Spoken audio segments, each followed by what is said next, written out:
Chatri, press conference is done. We're getting closer and closer to the day. Are there any nerves? Do you get nervous ahead of something like this? No, but like I said, the biggest thing I have is just a deep sense of gratitude, and everything's just surreal, man. Like, you know, I used to live in New York City, and then going down, it's a trip down memory lane, and I used to live in San Francisco, and I've obviously visited LA, and I've been to Denver before, and it's just a trip. I mean, I'm like, man, there was a point in time in my life that if I came to Denver, I wouldn't be able to buy coffee from a coffee shop because I had no money. And to think I'm coming back and bringing the entire world of martial arts to American fans. And this, I'll tell you, to be very honest, I was shocked right now. All the fans, they lined up and were like, you know, I didn't know we had US fans because we've barely done anything in the US. You've done nothing, right? So I'm like, wow, shocked. It's like people who've really been following us for years, you know? I know you don't want to look too far past this one, but are you thinking about the other cities you'd like to hit? Yeah, no. We've been like this again 3-4 years in the making. Our team started planning in earnest 4 years ago for a U.S. event, and that was supposed to be in 2020.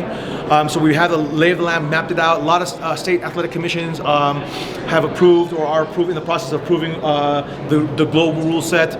American fans are clamoring. Like I said, the Amazon numbers, the Amazon leadership is coming to the event, and then afterwards we're going to sit down and say how do we broaden, how do we deepen, how to expand the partnership. Our numbers have beaten Amazon's internal expectations by a large margin. So you know, it's just really exciting times. So with Gamma finally having their first American fighter, was Lawrence Phillips coming in with that power? Man, that was a crazy slam. One shot slam. I was shocked. He just picked the guy up. Another guy was like 250, 260, and he just threw him like nothing. I was shocked. So you know, I can't wait to see him fight again. He was spectacular. So that opened your eyes more. Let's do it, man. I love Gamma.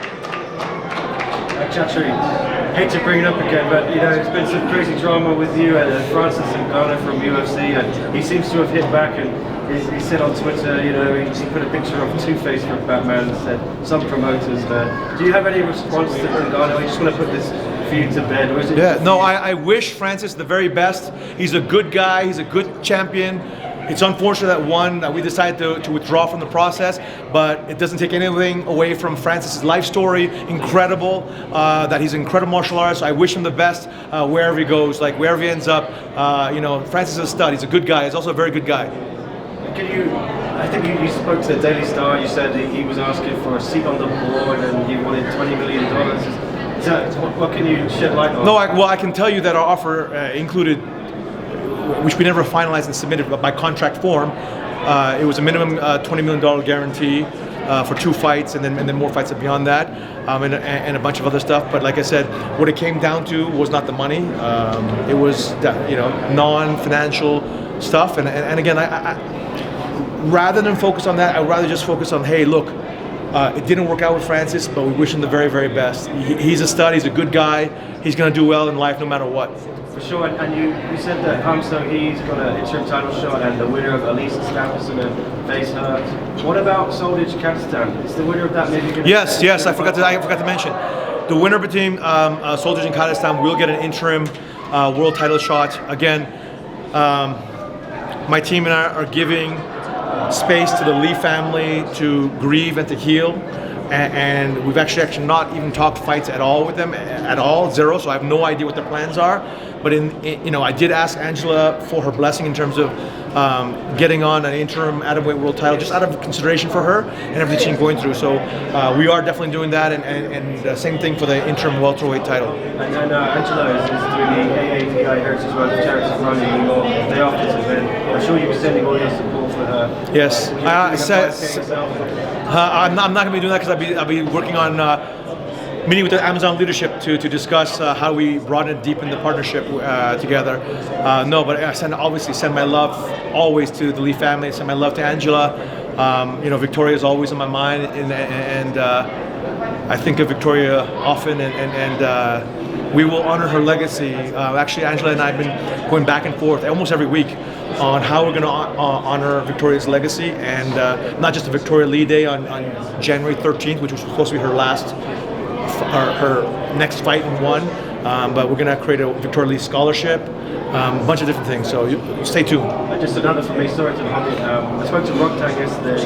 There was a bit of drama in the kickboxing. He says he's not really interested in fighting Superbet anymore. wants Haggerty again in Muay Thai bantamweight and Takeru. Are you still keen on one? No, there are so many big, huge fights. I mean, I think definitely the Muay Thai community around the world, they want to see Superleg versus Rotang. I don't want to deny them that. I think it's a fight worth making. I don't know if it's before or after Haggerty, or if we do Haggerty. I have no idea what Haggerty, even if he wants to. Ngannou wants a rematch, but Takeru wants a piece of Rotang. You know, Rotang defeated Tenshin in Japan, and that whole triangle is in full effect. Tenshin beat Takeru, and Takeru wants to beat Rotang. So there's a full cycle of like who's the greatest kickboxer on the planet, and that's what they're trying to fight for. Thank you. Thank you. Chatri, thank you so much Thank for you. such an incredible press conference. Thank you. You really inspired not only the fans watching, but also the fighters out there. So can you speak to how you individually inspire them ahead of a weekend like this? So obviously, you know, at the Fighter Hotel, I was there training today with Roger Gracie and Buchecha and Leo Vera. You know, I go around the athletes and see how they're doing, how they're feeling. I like to do one-on-one contact and make sure they're in a good state of mind, but also to inspire them. Listen, this is how you're going to blow up the world. How you're going to blow up your own brand. How do you want fans to remember this night on Friday? How do you want to be remembered? Right? This very important inflection point in the history of one, but in the history of their careers. And then, of course, before the fight, I give a backstage locker room talk to all the athletes about, you know, their life stories and sacrifices and just giving it their all and delivering the performance of their lifetimes. So. That's amazing. One more question real quick. So as you spoke to the success of this weekend in collaboration with Amazon, and as you look to expand globally, potentially in the UK, Europe, and more cities in the United States, are there other fighters and other people you have your eye on that you could potentially bring into the one family? Yeah, for sure. You know, we have scouts all over the world. We're looking at free agents all over the world. The biggest free agent in the last several years was Roberto Soldic when he left KSW, two-division world champion, and UFC gave him a big offer, and I think Bellator gave him a big offer, and we gave him a big offer, and he came over here because of our platform, being able to express himself as a martial artist across different disciplines. You know, the one thing about MMA and unified rules is that you're very confined. So even if you defend the title 5, 10 times, are you really truly the greatest combat sports athlete or not? Versus Roberto Soldic wants to be simultaneously MMA world champion, boxing world champion, Muay Thai world champion, and kickboxing world champion.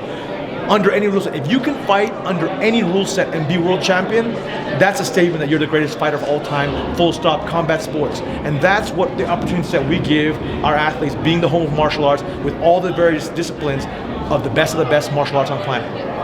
Thank you. Thank you. One from right here. You were just talking about finding the best free agents out there and everything. Edgar Tabares, you signed him and right to a title shot. What did you see from him that made you think, let's put him in a title fight? You know, there's a few reasons. I mean, obviously, he's the current WBC world champion. He's Mexico's first Muay Thai world champion in history. He's the #1 guy there. Of course, when we constructed the card, we wanted to make sure that we brought something for everybody in America. It's Cinco de Mayo. It made total sense.